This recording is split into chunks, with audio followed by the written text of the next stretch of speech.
There's a gas station in eastern Montana that I've never been able to find again. I've looked. Believe me, I've looked. Not because I want to go back, God, no. But because some nights I need to prove to myself that it was real. That what happened to me out there on Highway 191 wasn't something my mind manufactured from too many hours behind the wheel and too little sleep. But I pulled over at every exit between Billings and the Wyoming border, and I've never once found that station again. Not a single time. This was the fall of 2003.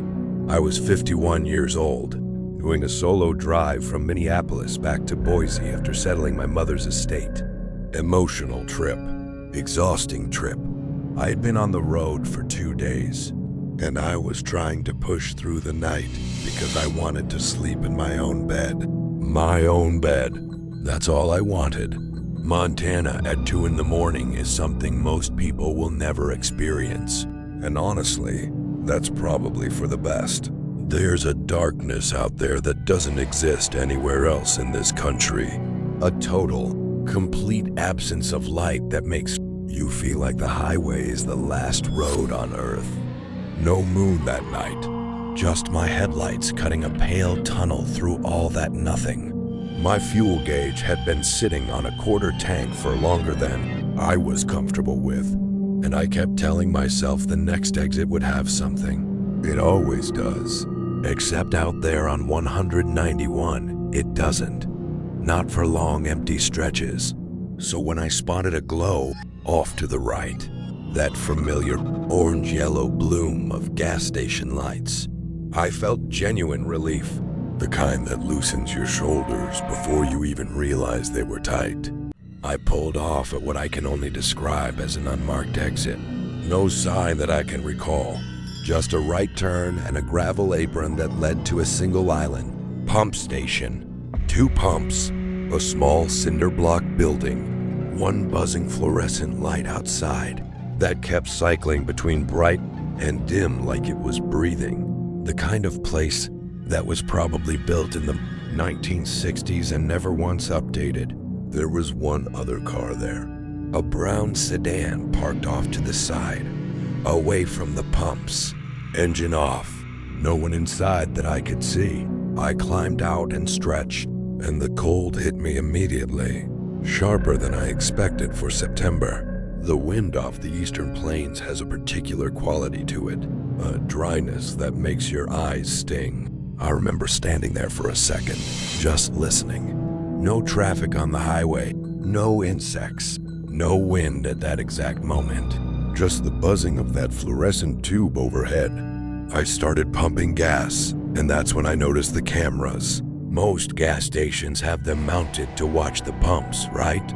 These were mounted on the building's corners, but they were both angled inward toward each other, pointed at nothing, or pointed at the door between them. I stood there looking at that for a moment longer than was probably natural, and then I told myself it was just a maintenance issue. Someone had bumped them. That's all. I went inside to grab coffee and use the restroom. The man behind the counter was somewhere in his 60s. I'd guess thin, gray work shirt. He didn't look up when I came in, just kept his eyes down on something below the counter that I couldn't see. The store was tiny. 2 short aisles, a cooler in the back, a coffee machine that looked functional, standard stuff, but the lighting inside was wrong. There were fluorescent panels in the ceiling, but half of them weren't on, so the back half of the store was genuinely dim. Not dark enough to be alarming on its own, but enough that you were aware of it. Evening, I said. He nodded but didn't look up. I poured my coffee, and that's when I noticed the woman in the far corner of the store. She was standing near the cooler, not in front of it, just near it, with her arms crossed tight across her chest and her eyes fixed on the front window. She was maybe 40, dark coat, looked road-worn. I figured she was the driver of the brown sedan outside, stretching her legs. I almost said something to her, some neutral traveler comment about the cold or the hour. And then I stopped myself because something about her posture made me hesitate. She wasn't relaxed. She was braced, like someone waiting for a loud noise. I set my coffee on the counter. The man finally looked up at me, and the first thing I noticed was that his eyes didn't quite track together. Not dramatically, just slightly, like one was moving a half second behind the other. He told me my total. I paid cash, and he gave me my change without a word beyond that. I said, "Long night?"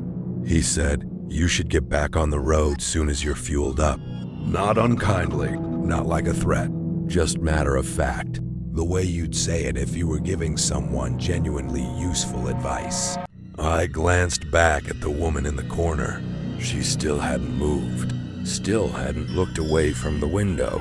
I picked up my coffee and headed for the restroom, which was down a short hallway toward the back. The door had one of those simple barrel bolt locks on the inside. I used the facilities, and I was washing my hands when I heard something in the hallway on the other side of the door. Not footsteps exactly, more like weight shifting. The sound of someone standing very still, but not quite managing it. I stood at that sink for what felt like a long time with the water running. Then I turned it off and listened. Nothing. I slid the bolt back and opened the door, and the hallway was empty. But the back exit, a heavy metal door at the end of the hall that I assumed was locked, was standing open about 6 inches, cold air coming through. And just outside, in the gravel, visible in the thin light from the hallway, were boot prints leading away from the door into the dark. Leading away, not toward. Whoever had been standing in that hallway had gone out the back. I walked back to the front of the store faster than I'd intended. The woman in the corner was gone. The man behind the counter was looking at the window again, the same way she had been. I said, "There was someone in the back hallway." He said, without turning, "I know." I waited for more. Nothing came. He just kept watching the window. I left. I got in my car and I pulled out of that gravel lot, and I didn't look in my mirrors until I hit the highway on-ramp. When I finally did look, when I finally let myself look, the lights of that station were still visible behind me. That breathing fluorescent glow sitting out in all that Montana darkness. I watched it shrink in my rearview mirror for about a mile. Then it blinked out, all at once, like someone had thrown a switch. I drove the rest of the night without stopping, pulled into a truck stop outside Butte when the sun was coming up, sat in the parking lot drinking terrible vending machine coffee until my hands stopped shaking, tried to find the station on my road atlas, couldn't locate an exit where I remembered one being, looked for it again the following spring, and the spring after that.